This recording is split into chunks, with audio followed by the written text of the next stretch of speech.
Est-ce que selon vous, cette République a bien vieilli, si on essaye en quelques mots de voir ce qu'elle a réussi et là où elle a échoué?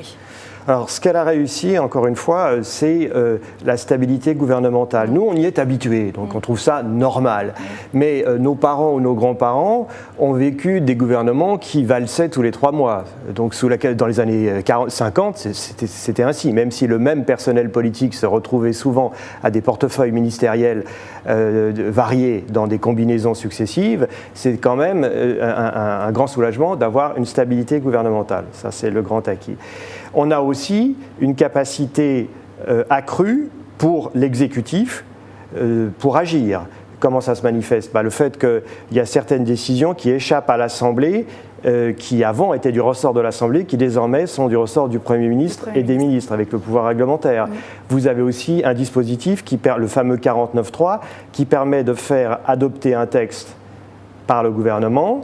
Même s'il n'a pas une majorité de députés pour lui, il suffit qu'il n'ait pas une majorité de députés explicitement contre lui. Et ça lui permet de gouverner ainsi. Ça a été très utile sous Michel Rocard, par exemple. Entre 88 et 91, souvenez-vous, au début, enfin vous êtes trop jeune pour vous souvenir, mais moi, hélas, je suis en âge de m'en souvenir.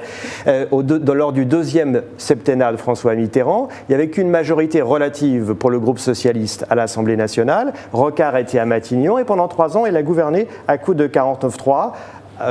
De temps en temps avec l'appui des communistes, de temps en temps avec l'appui d'élus d'outre-mer, de temps en temps avec l'appui de centristes. Voilà, c'est un peu de la cuisine. C'est un peu du bricolage. Mais tout parfois. ça, oui, enfin, ce sont des dispositifs institutionnels un peu techniques, mais l'impression générale, pour le grand public, c'est qu'on est gouverné de façon stable. Alors justement, tous ces amendements, ces évolutions, est-ce que ça n'a pas un petit peu dénaturé cette 5e République qui a pu perdre cet esprit du père fondateur ? Qu'est-ce que vous en pensez? Alors, la grande innovation aussi, c'est de consacrer les nouveaux pouvoirs du président par son élection au suffrage universel direct. C'est intervenu en 1962. Pour nous, c'est une évidence. Les Français y sont très attachés. Mais en 1962, ça a été une révolution institutionnelle et toute la classe politique de l'époque était contre, à part les gaullistes. Je le rappelle parce qu'on a oublié tout ça, ça s'éloigne de notre mémoire. Et c'est un peu notre chance et notre fléau.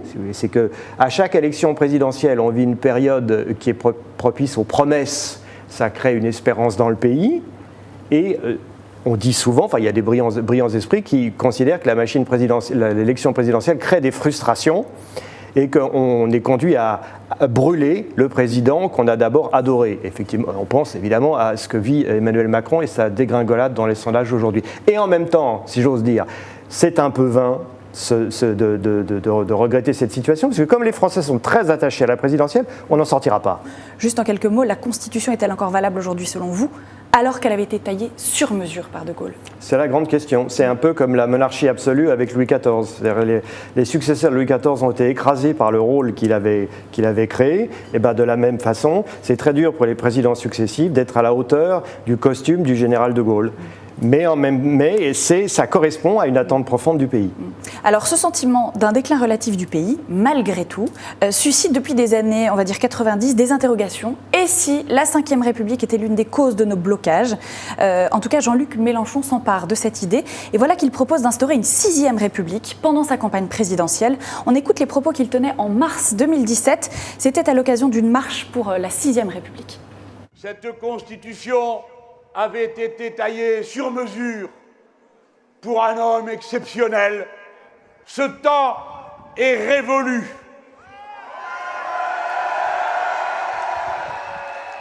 Mais il en reste un texte